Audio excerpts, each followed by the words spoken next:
नहीं फ्रेंड्स, आज की अपडेट कुछ इस प्रकार से। आज हम सबसे पहले बात करेंगे बांग्लादेश की।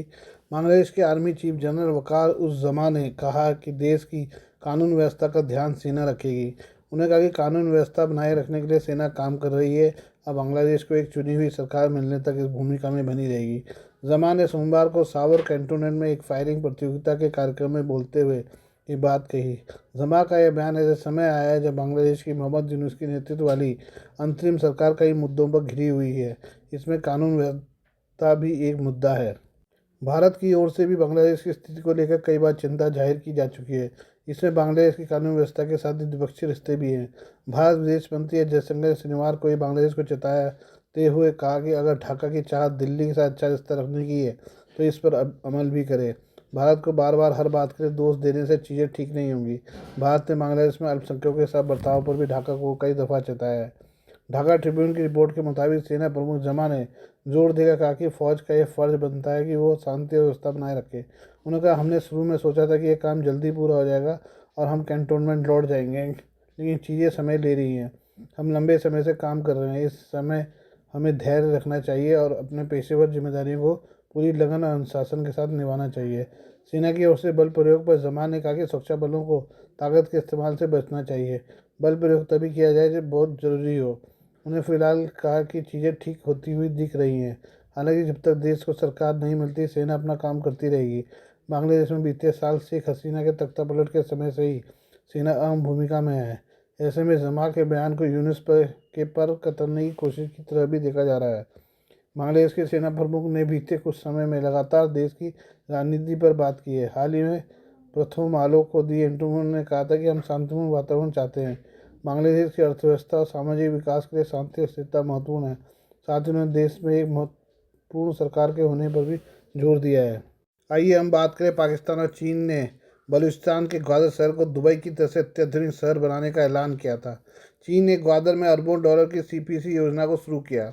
चीन ने इसके लिए करीब 50 अरब डॉलर खर्च भी कर डाला। इतना पैसा खर्च करने के बाद ग्वादर अभी भी दुबई बनने से कोसों दूर है। ग्वादर को लेकर चीन की बौखलाहट बढ़ती जा रही है। यही नहीं, ग्वादर में चीनी नागरिकों पर कई खूनी हमले भी हो चुके हैं। इस बीच ताज़ा घटनाक्रम में पाकिस्तान ने चीन में गधों के मांस, हड्डी और चमड़े की बढ़ती मांग को देखते हुए ग्वादर में गधों का पहला कसाईखाना खोला गया है। पाकिस्तान ने इसके लिए $70 लाख खर्च किया है। दरअसल चीन में परंपरागत दवाओं को बनाने में गधे के मांस और हड्डी का बड़ा प्रयोग किया जाता है। इन दवाओं का इस्तेमाल चीनी पुरुष यौन ताकत बढ़ाने के लिए करते हैं। ग्वादर में बनाए गए पहले कसाई खाने को चीन की कंपनी हांगेंग ट्रेड कंपनी ने बनाया है। पाकिस्तान में गधों का इस्तेमाल सामान ढोने के लिए किया जाता है और कई इस्लामी परंपराओं में इस जीव को पवित्र भी माना गया है। पाकिस्तान और चीन के बीच में साल 2024 में एक समझौता हुआ था, जिसमें गधों, खासकर उनके चमड़े को लेकर समझौता हुआ था। ग्वादर में बने इस कसाई खाने से हर साल 3 लाख गधों के चमड़े का चीन को निर्यात किया जाएगा। इस चमड़े से चीन में ईजीआओ नामक दवाई बनाई जाती है, जिससे माना जाता है कि ब्लड सर्कुलेशन बढ़ता है, इम्यून सिस्टम भी मजबूत होता है। इससे कैंसर को रोकने का भी दावा किया जाता है। इस दवा का चीन में मार्केट वैल्यू सालाना 8 अरब डॉलर है। चीन इसका मुख्य खरीदार है। इस दवा की मांग की वजह से चीन में गधों की जनसंख्या 1990 के 11 मिलियन से गिरकर साल 2021 में मात्र 2 मिलियन रह गई। चीन अब बड़े पैमाने पर पाकिस्तान और अफगानिस्तान से गधों का आयात करता है। पाकिस्तान ने गधों के लिए कसाई खाना तब बनाया जब इस मुस्लिम देश में इसके मांस को खाने पर रोक है। पाकिस्तान में 55 लाख गधे हैं, जो दुनिया में सबसे ज़्यादा हैं। वहीं इस चीनी कसाई खाने पर विवाद बढ़ गया है। मुस्लिम धर्मगुरु और स्थानीय लोग ग्वादर में गधों के कसाई खाने का कड़ा विरोध किया है। गधे का मांस खाना इस्लाम में सख्त वर्जित है। यही नहीं, इससे पाकिस्तान में गधों की आबादी गिर सकती है। इस दवा की वजह से हर साल पूरी दुनिया में 59 गधों को मार दिया जाता है। चीन पहले अफ्रीका से गधों को मांग रहा था, लेकिन अफ्रीकी यूनियन ने चमड़े के निर्यात पर प्रतिबंध लगा दिया। इस वजह से चीन की निर्भरता पाकिस्तान पर बढ़ गई है। बात करते हैं फ्रांस की। फ्रांस ने भारत के दोस्त ग्रीस को बड़ा झटका देते हुए साफ कर दिया कि वह तुर्की को मीडियोर एयर टू एयर मिसाइलों की बिक्री की राह में रोड़ा नहीं बनेगा। ग्रीस ने तुर्की को इन मिसाइलों को देने को लेकर खुलकर आपत्ति जताई थी। उसके बावजूद फ्रांस ने इस पर रोक लगाने से मना कर दिया। एथेंस में इसे एक प्रमुख यूरोपीय सहयोगी के धोखे के रूप में देखा जा रहा है। फ्रांस के सशस्त्र बल मंत्री सेबेस्टियस लेकोर्नू ने संसदीय सत्र में इस मुद्दे को सीधे संबोधित किया। लेकोनू ने संसद में बताया कि पेरिस के पास इस सौदे को रोकने का अधिकार नहीं है। लेकोनू ने स्पष्ट किया कि यह फ्रांस की लड़ाई नहीं है। उन्होंने कहा यह सच है कि ग्रीस ने फ्रांस से तुर्की को मेटियोर मिसाइलों की बिक्री को रोकने के लिए कहा था, लेकिन ये राष्ट्रपति इमैनुअल मैक्रों की सरकार के अधिकार क्षेत्र से बाहर है। उन्होंने इस बात पर जोर दिया कि फ्रांस ब्रिटिश हथियारों के निर्यात को नियंत्रित नहीं करता है, जिससे पेरिस इस सौदे से दूर हो गया है। लेकोनू ने आगे कहा है कि हम तुर्की को यह प्लेटफॉर्म नहीं बेच रहे। उन्होंने फ्रांस के रुख पर जोर दिया कि तुर्की के लिए कूटनीति ही एकमात्र रास्ता है, न कि हस्तक्षेप। बल्गारिया मिलिट्री .com की रिपोर्ट के अनुसार फ्रांस के हस्तक्षेप न करने के पीछे का कारण अंतर्राष्ट्रीय हथियार निर्माण और निर्यात नियमों का जटिल जाल है। मेटियोर मिसाइल एक अत्याधुनिक एयर टू एयर हथियार है जिसे दृश्य सीमा से परे युद्ध के लिए डिज़ाइन किया गया है। इसका निर्माण MBDA द्वारा किया जाता है, जो एक बहुराष्ट्रीय संस्था है। इसमें फ्रांस एयरबस में अपनी हिस्सेदारी के माध्यम से ब्रिटेन के BAE सिस्टम और इटली के लियोनार्डो के साथ एक भूमिका निभाता है। इस भागीदारी के बावजूद मिसाइल के विकास का नेतृत्व ब्रिटेन ने किया, जिसमें BAE सिस्टम ने अग्रणी भूमिका निभाई। मेटियोर को शुरू में 6 देशों Britain, France, Germany, Italy, Spain और स्वीडन ने कमीशन किया था। तुर्की को मेटियोर मिसाइलों की बिक्री यूरोफाइटर टाइफून से जुड़ी हुई है, जो ब्रिटेन और जर्मनी के प्रभुत्व वाले एक अलग संगठन द्वारा निर्मित एक लड़ाकू जेट है। लेकोनो का कहना है कि फ्रांस MBDA में योगदान देता है, लेकिन यह ब्रिटिश नेतृत्व वाले निर्यात की शर्तों को निर्धारित नहीं करता है। टाइफून सौदा विस्तार से मेटियोर मिसाइलें लंदन के अधिकार क्षेत्र में आती है, पेरिस के नहीं। यूरोफाइटर टाइफून को हासिल करने की राह में भी कई सालों तक अंकारा को मुख्य रूप से जर्मनी से बाधाओं का सामना करना पड़ा, जो यूरोफाइटर संघ में एक प्रमुख खिलाड़ी है।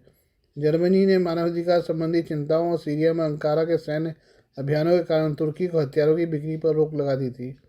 मेटियोर अपने आप में एक तकनीकी चमत्कार है, जिसे अपनी श्रेणी में किसी भी चीज़ से बेहतर बनाने के लिए डिज़ाइन किया गया है। MBDA से विकसित यह एक सक्रिय रेडार निर्देशित हवा में मार करने वाली मिसाइल है, जिसमें एक थ्रॉटल करने योग्य रैमजेट इंजन है। अपनी पूरी उड़ान के दौरान यह मैक 4 से अधिक गति बनाए रखने में सक्षम है। इसकी रेंज 100 किलोमीटर से अधिक अनुमानित है। आइए हम बात करें फ्रांस की। फ्रांस में शनिवार को चाकू से हमले में एक व्यक्ति की मौत हो गई और 3 लोग घायल हो गए। देश की आतंकवाद रोधी एजेंसी मामले की जांच कर रही है। राष्ट्रपति इमैनुअल मैक्रों ने इस हमले को इस्लामी चरमपंथ आतंकवाद बताया है। जर्मनी की सीमा के पास मूल हाउस में हुई इस वारदात में पुर्तगाल के नागरिक की मौत हुई है। 7 पुलिस अधिकारी भी घायल हुए हैं। पार्किंग एजेंट को भी गंभीर चोटें आई हैं, जिसका अस्पताल में इलाज कराया जा रहा है।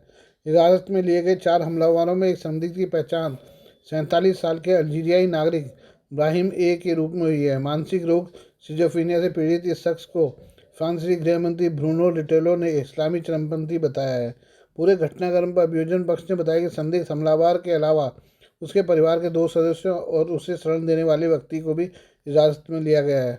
हमलावर के पास से चाकू के अलावा एक स्क्रू ड्राइवर भी बरामद किया गया है। 11 साल पहले फ्रांस आया संदिग्ध ब्राहिम हमास के हमले पर आतंकवाद का महिमंडन किया। अब तक सामने आई जानकारी के मुताबिक हमलावर ब्राहिम 2014 में फ्रांस पहुंचा था। अक्टूबर 2023 में इसे इजराइल और हमास के हिंसक संघर्ष के आधार पर आतंकवाद का महिमा मंडन करने के आरोप में गिरफ्तार किया गया था। 19 देशों से जुड़े नियमों की समीक्षा करेगी सरकार। इस चिंताजनक वारदात के बाद विदेश मंत्री जीन नोएल बेरोट ने कहा है कि उनकी सरकार आगामी बुधवार को विशेष बैठक करेगी। इसमें 19 देशों से जुड़े आयोजन नियमों की समीक्षा की जाएगी। उन्होंने यूरोप एक रेडियो पर एक बातचीत के दौरान इस टिप्पणी में देशों का नाम लिए बिना कहा, सरकार विशेष रूप से उन 19 देशों का अध्ययन करेगी जहाँ बिना कागजात के लोगों को फ्रांस से वापस भेजने में सबसे अधिक कठिनाई का सामना करना पड़ता है। गृह मंत्री ब्रूनो रिटेलो ने इस वारदात के संबंध में कहा कि संदिग्ध हमलावर की जांच के दौरान उसकी सिजोफ्रेनिक प्रोफाइल के बारे में जानकारी मिली। 2023 में आतंकवाद के महिमा मंडन का दोषी ठहराए जाने के बाद के कई महीनों तक जेल की सजा हुई। ब्राहिम को घर में नजरबंद रखा गया। उसे अधिकारी उसे अल्जीरिया वापस भेजना चाहते थे, लेकिन उत्तरी अफ्रीकी देश के विरोध के कारण ऐसा नहीं किया जा सका।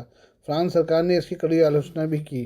राष्ट्रपति मैक्रोन ने बताया आतंकवादी कृत्य। इस वारदात को लेकर आई शुरुआती रिपोर्ट अभियोजन पक्ष से जारी बयान के मुताबिक एक व्यक्ति ने शनिवार दोपहर मूलहाउस शहर में स्थानीय पुलिस अधिकारियों पर धार्मिक नारेबाजी करते हुए हमला कर दिया था। एक राहगीर ने बीच बचाव की कोशिश ली, लेकिन उसकी भी मौत हो गई। मैक्रोन ने वार्षिक फ्रेंच फॉर्म शो के दौरान इस वारदात के संबंध में कहा, यह निसंदेह इस्लामी आतंकवाद का कृत्य है।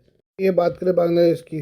दक्षिण पूर्वी तटीय शहर कॉक्स बाजार में बांग्लादेश की वायुसेना के अड्डे पर सोमवार को किए गए हमले का सुरक्षा बलों ने माकूल जवाब दिया और इस दौरान एक व्यक्ति की गोली मारकर हत्या कर दी गई तथा कई अन्य घायल हो गए। अधिकारियों ने जानकारी दी है। रक्षा मंत्रालय के inter service public relation ISPR निदेशालय ने कहा कि उपद्रवियों ने दोपहर के समय काकस बाजार के सीमित पारा के पास वायुसेना के अड्डे पर अचानक हमला कर दिया। ISPR के एक बयान में कहा गया कि बांग्लादेश वायुसेना इस संबंध में आवश्यक कार्रवाई कर रही है। तटीय जिले के उपायुक्त मोहम्मद सलाउद्दीन ने कहा कि झड़प के दौरान 30 वर्षीय स्थानीय व्यापारी शिहाब कबीर की गोली मारकर हत्या कर दी गई और कई अन्य घायल हो गए। अधिकारी ने कहा कि हमले के कारणों की गहन जांच की जाएगी। हालांकि रिपोर्टों में कहा गया कि घटना हवाई अड्डे के विस्तार की परियोजना के कारण हुई, जिसके लिए पड़ोस के लोगों को स्थानांतरित करने की आवश्यकता है और इस प्रस्ताव का कुछ लोगों ने विरोध किया था। यह हमला गृह मामलों के सलाहकार सेवानिवृत्त लेफ्टिनेंट जनरल M जहांगीर आलम चौधरी द्वारा सुबह सुबह संवाददाता सम्मेलन में कानून व्यवस्था बनाए रखने के लिए सरकार की प्रतिबद्धता को दोहराए जाने के कुछ घंटों बाद हुआ। उन्होंने सोमवार को लगभग 3 बजे ढाका में अपने आवास पर मीडिया को बताया कि अबदस प्रधानमंत्री शेख हसीना की पूर्ववर्ती आवामी लीग सरकार के सहयोगी देश को अस्थिर करना चाहते हैं, लेकिन किसी भी तरह से उन्हें बख्शा नहीं जाएगा। उन्होंने कहा कि हम यह सुनिश्चित करेंगे कि आतंकवाद कहीं भी खड़े न हो सकें और किसी भी कीमत पर अपराधों को रोका जा सके। उन्होंने कहा कि कानून प्रवर्तन एजेंसियों को देश भर में अपनी गश्त मजबूत करने के लिए कहा गया है। बांग्लादेश के सुरक्षा बलों ने ऑपरेशन डेविल हंट नामक 2 सप्ताह की कार्रवाई में 8,600 से अधिक लोगों को गिरफ्तार किया है, जिसमें कथित तौर पर अबदस हसीना सरकार से जुड़े गिरोहों का निशाना बनाया गया था। चौधरी ने संवाददाताओं से कहा कि ऑपरेशन डेविल हंट जारी रहेगा और अपराधियों को सोने या आराम करने नहीं देंगे। मैंने सुरक्षा बलों को गश्त बढ़ाने का आदेश दिया है। Please do like, share and subscribe this channel of mine, news, views and analysis by Prakash.